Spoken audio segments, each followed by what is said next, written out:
जय भीम. मी माननीय सम्राट डॉक्टर जितेंद्रदादा वंजारी खालापुरीकर.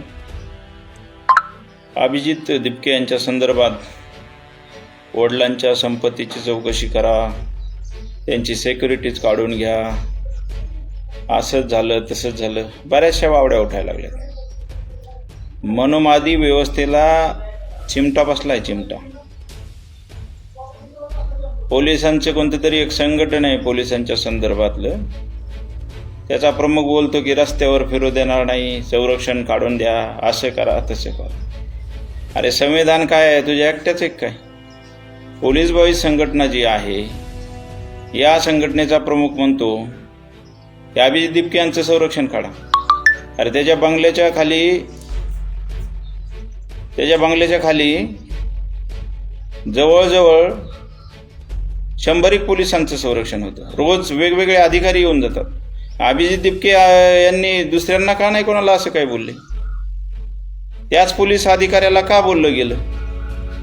तो काहीतरी त्याची चूक असेल ना, काहीतरी तो बोलला असेल ना. त्या पोलीस अधिकाऱ्याने ज्या पद्धतीने त्यांना भेटायला येणाऱ्या लोकांशी गैरव्यवहार केला, त्या संदर्भात ते बोलले. त्याचा एवढा पुढका येण्याची काय गरज आहे कोणाला?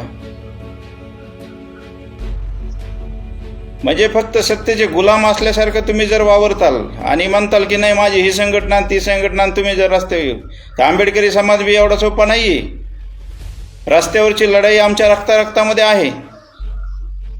तुम्हाला जसा संविधानाने अधिकार दिलेला आहे तसाच आम्हाला पण अधिकार आहे. परंतु आंबेडकरी समाज हा बाबासाहेबांचा कायदा मानणारी समाज आहे. आम्ही त्यामुळे शांत आहोत. एक दलित कुटुंबातील मुलगा अमेरिकामध्ये गेला, बोस्टन युनिव्हर्सिटीला शिकला, म्हणून तुमची एवढी जळायला लागली का? एवढं मोठं संघटन केलं, देशामध्येच नव्हे तर जगामध्ये एक नवीन युवा नेता उदयास आला. नवतरुणांचे संघटन त्यांनी केलं. हे तुम्हाला खपा नाही गेलं? हे सरळ सरळ सांगा ना. हे जे बगलबच्चे आहेत ना, योग्य वेळी शांत राहा, नाही तर आम्हाला पण बरंच काही करता येते. एक विशिष्ट संघटन काढायचं आणि माझ्या मागं खूप लोक आहेत असा वावर करू नका. प्रत्येकामागं ताकद आहे.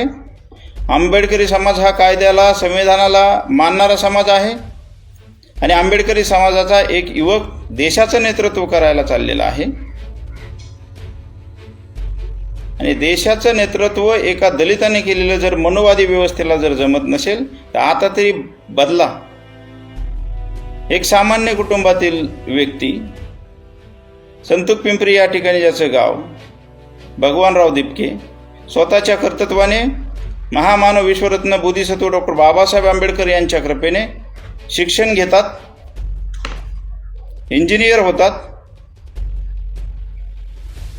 60, 65, 70 हजाराची नोकरी करतात आणि स्वतःच्या 2 मुलांना शिकवतात, त्यांना मोठं करतात.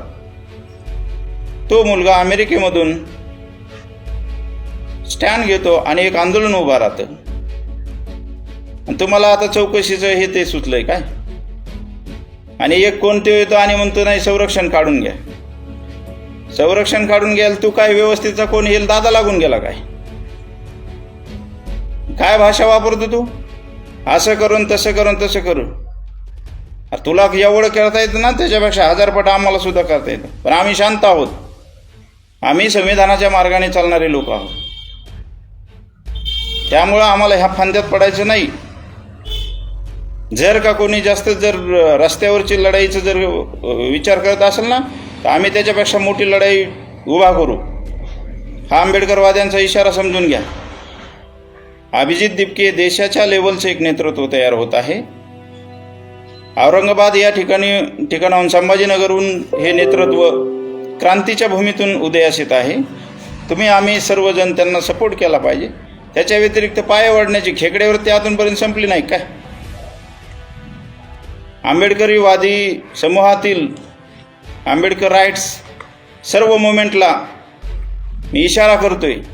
असा जो काही विरोधात बोलेल, सिक्युरिटी काढण्याच्या संदर्भात जो कोणी बोलेल, त्याला 100% रस्त्यावर ठेचल्याशिवाय राहणार नाही. जय भीम, जय संविधान.